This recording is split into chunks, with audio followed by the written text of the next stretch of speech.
Bugun bizada yangi funksiya qo'shildi, ya'ni qarzdorlik eslatmasi. Qarzdorlik eslatmasi deganda sotuvchiga ham va mijozga ham qarzdorlik haqidagi eslatma borishi. Bu qanaqa ishlaydi?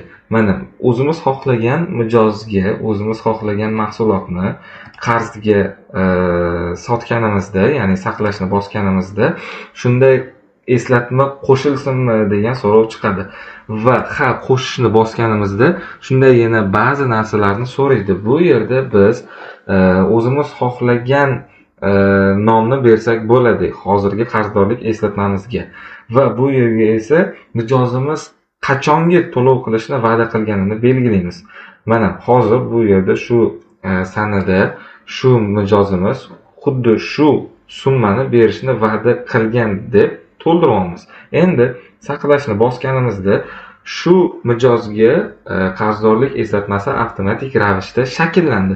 Endi bu shakllangan qarzdorlikni biz ikkita joydan, ya'ni ikki ko'rinishda topa olamiz. Birinchisi CRM bo'limida kontragentlarga o'tib, sahifani bir marta yangilab, hozirgi sotuv qilgan mijozimizni qidirsak, bu yerda xuddi shu summaga, xuddi shu mijozimizga bizni tanlagan sanaga qarzdorlik eslatmasi shakllandi.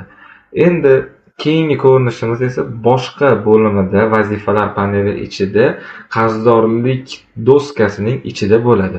Bu yerga ham kirib, bir marta sahifamizni yangilab, hozirgi mijozimizni qidirsak, xuddi shu summaga, xuddi shu biz to'ldirgan qarzdorlik eslatma nomi bilan xuddi shu eslatma sanasi, ya'ni mijozimiz va'da qilgan sana bo'yicha eslatma shakllandi. Endi deylik mijozimiz shu va'da qilgan sanasida to'lov qilmadi.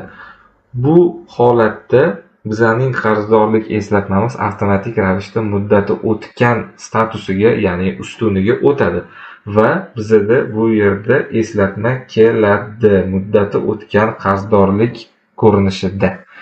Endi agar bizning mijozimizda va bizda tarifimizda Telegram bot sotib olingan bo'lsa, adminlar uchun va mijozlar uchun bo'lgan Telegram bot sotib olingan bo'lsa, bir kun oldin mijozga va o'sha va'da qilingan sana kuni sotuvchining o'ziga qarzdorlik haqida eslatma boradi.